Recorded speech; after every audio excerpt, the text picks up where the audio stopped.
ఎలా అనిపిస్తుంది పెద్ద నుంచి రిలీజ్ అయిన సాంగ్ మీకు?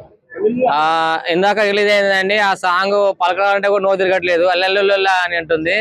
కానీ ఆ సాంగ్ మాత్రం అయితే వింటుంటే బాగుంది, నోరు తిరగట్లేదు.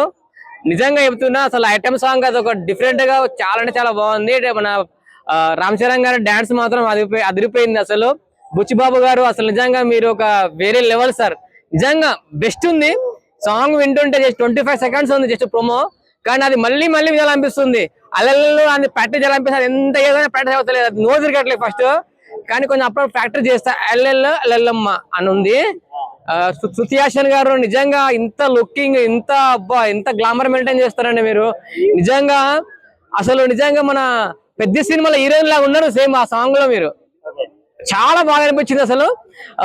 ఆ మ్యూజిక్, ఆ సాంగ్స్, ఆ ఎలివేషన్స్, అబ్బా ఆ బ్యాక్ డ్రాప్, ఆ డాన్స్ అదిరిపోయింది అసలు. అంటే ఇంతకు ముందు మృణాల్ ఠాకూర్ ని పెడదాం అనుకున్నారు, తర్వాత శృతి హాసన్ ని తీసుకున్నారు. సో దాని గురించి మృణాల్ ఠాకూర్ ని పెడదాం అనుకున్నారు, కానీ బుచ్చిబాబు గారు ఒక ఏదన్నా ఒక ప్లాన్ తో వెళ్తారు. కానీ శృతి హాసన్ పెట్టినా కూడా చాలా బెస్ట్ ఉంది, కరెక్ట్ సెట్ అయిపోయింది. ఈ ఖచ్చితంగా ఈ పెద్ద సినిమాలో ఇంత ముందుకి సాంగ్ వైరల్ అయింది కదా మొన్న, చిక్కిరి చిక్కిరి సాంగ్ ఉంది కదా, ఆ సాంగ్ లాగా రేపు ఇది కూడా వైరల్ అవుతుందండి. చాలా బాగుంది ఐటమ్ సాంగ్.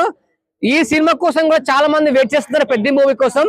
ఈ ఇద్దరు హీరోయిన్లు ఉన్నారు. అండ్ శృతి హాసన్ గారు ఓన్లీ ఐటమ్ సాంగ్ వరకే. మన జాన్వీ కపూర్ గారు అయితే ఒక లెవెల్. ట్రిపుల్ ఆర్ సినిమాలో ఇట్టు కొట్టారు, ఇది కూడా ఇట్టు కొడతారు శృతి హాసన్. అది మన జాన్వీ కపూర్ గారు. నిజంగా మీరు చాలా బాగుంటారండి. మీ యొక్క డ్రెస్సింగ్ కానీ అబ్బా మీ గ్లామర్ అదిరిపోయింది అసలు. నిజంగా అసలు నాకు మాటలు రావట్లేదు. ఈ సినిమా ఎప్పుడు వస్తుంది అని వెయిట్ చేస్తున్నాము. ఈసారి పెద్ద మూవీ టాప్ లో ఉంటుంది. పుష్ప 2 కాదు, పుష్ప 1 కాదు, ట్రిపుల్ ఆర్ కాదు, బాహుబలి కాదు, బాహుబలి 2 కాదు, పెద్ద మూవీ వస్తుంది. రాసి పెట్టుకోండి, రికార్డులు కొడుతుంది. ఇది 100% పక్కా.